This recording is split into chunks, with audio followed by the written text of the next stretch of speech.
All right, so this is my review of Blueprints, and this one's actually kind of a hard one to compare it to other games. I mean, you could generalize and say it is a puzzle game, which is true, but it's a bit more than that because you have so many steps. If you look at the upper left hand corner, you can see you have 50 steps you can gain or have things taken away depending on what room you want to open. So every time you see me go into a room there, I get a different selection for what type of room I want to go into.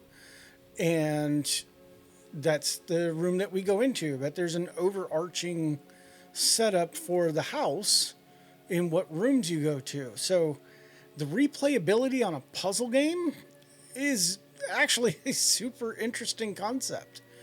And you can see it's just like other puzzle games where, you gotta figure out what is this thing that I'm looking at true. Gotta find some items, unlock some things before I go on to a next room. And there's some coins and things that you can pick up along the way to get better stuff. But it's it's very interesting. So I don't know if you guys have ever played a game called Betrayal on the House on the Hill. It reminds me of that because of the overlay of the house itself, plus the tiles for what room you're going into. It seems like that's exactly what they go to. I didn't actually read their inspiration for the game or anything, but I would imagine that they drew a lot from that game. It's actually one of my favorite board games to play, where you are unlocking a house and you have to level up your guys, and the possibility that one of the players is going to betray is pretty high. It's a pretty fun game.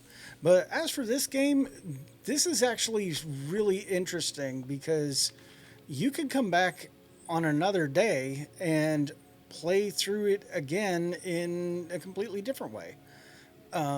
So, for as far as replayability goes for a puzzle game, this is like top notch stuff here because most puzzle games are like a one and done kind of thing. Whereas this one, you have different ways of playing the game. So I do recommend trying this game out. Some people are calling it like a roguelike puzzle game, which I guess that's fair since you can replay it and try it out again.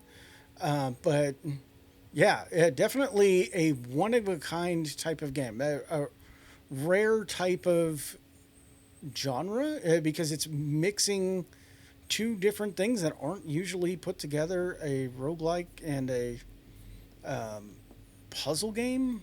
But if you look at the artwork in this game, it is very well done.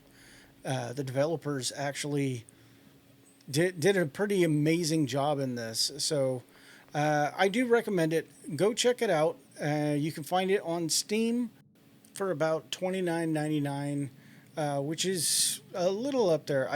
I am one of those Steam deal kind of people, so I like it on a discount. It's currently on a discount between, the discount ends on June 5th. You get 10% off, but $29.99 regular. But with something that's got a lot of replayability to it, that might seem worth it. If it's worth it to you, I would actually go pick this up. So check it out, and I will see you guys in the next one. Thank you so much for hanging out.